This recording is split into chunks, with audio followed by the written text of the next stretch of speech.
Politik identitas keluarga Baswedan.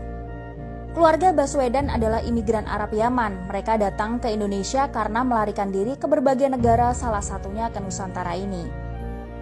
Mereka dikenal sebagai kelompok Arab Hadrami yang berimigrasi ke Nusantara, merupakan kelompok miskin yang harus meninggalkan Arab karena ajaran dan tingkah laku mereka membahayakan politik pemerintah di masa itu. Dengan selalu mengatasnamakan agama untuk mencapai tujuan mereka. Di Nusantara, mereka ini dikenal dekat dengan kolonial Belanda sehingga dari sisi peraturan hukum oleh pemerintah Hindia Belanda diistimewakan dan ditempatkan dalam golongan tersendiri yang berbeda dengan kelompok pribumi. Di mana ketika itu pemerintah Hindia Belanda menerapkan aturan berdasarkan golongan, yaitu 1 golongan Eropa, 2 golongan Timur Asing, 3 golongan Bumi Putra. Keturunan Arab ditempatkan sebagai golongan Timur Asing dan telah terbiasa melihat diri mereka lebih tinggi daripada pribumi. Sebagai kasta yang lebih rendah dari kasta mereka, menganggap pribumi sebagai budak dan kelompok yang layak diperbudak. Untuk mempertegas keberadaan mereka sebagai kelompok yang berada di atas kelompok pribumi, Abdul Rahmat Baswedan mendirikan Partai Arab Indonesia pada tahun 1934 yang merupakan partai identitas, yaitu identitas keturunan Arab sebagai pemilik kasta lebih tinggi dari pribumi itu sendiri.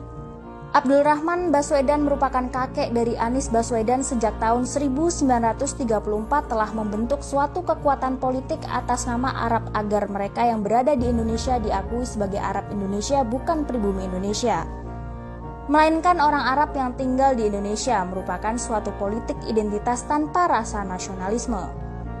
Kondisi tersebut masih tetap mereka pertahankan dengan pola berstruktur dan masif, menunggangi kebodohan sebagian masyarakat Indonesia yang dengan tololnya fanatik terhadap agama. Cara yang pertama mereka lakukan adalah memanfaatkan orang dengan gelar Habib sebagai keturunan langsung dari Nabi Muhammad SAW.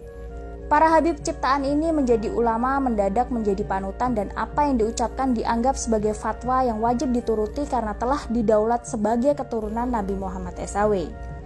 Dan mereka ini menjadi corong-corong untuk memperbodoh, mengadu domba, serta memperbudak bangsa Indonesia yang picik serta fanatik terhadap agama yang dianutnya. Kefanatikan terhadap agama membuat lupa bahwa dirinya adalah bangsa Indonesia, putra dan putri pribumi Indonesia. Hal ini bisa dibuktikan dengan beberapa hal, antara lain, FPI didirikan oleh Rizik Syihab menjadikan saudara kita yang fanatik tanpa otak menjadi budak politik agama. Anies Baswedan menjadi gubernur DKI dengan memperalat 58% masyarakat Jakarta yang fanatik agama dengan jargon gubernur seiman, dan sekarang timbul jargon Anies keren dengan tujuan tahun 2024 menduduki kursi presiden. Apakah bisa terbayang kalau Anies jadi presiden?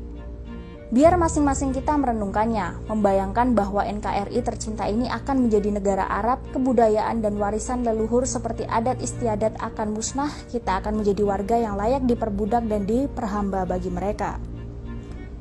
Bagi yang memiliki rasa nasionalis, jangan biarkan kita dijajah oleh keturunan Yaman yang tidak mencintai Indonesia sebagai negaranya. NKRI ini bukan milik Arab dan negara Timur Tengah manapun. NKRI tercinta ini adalah milik kita.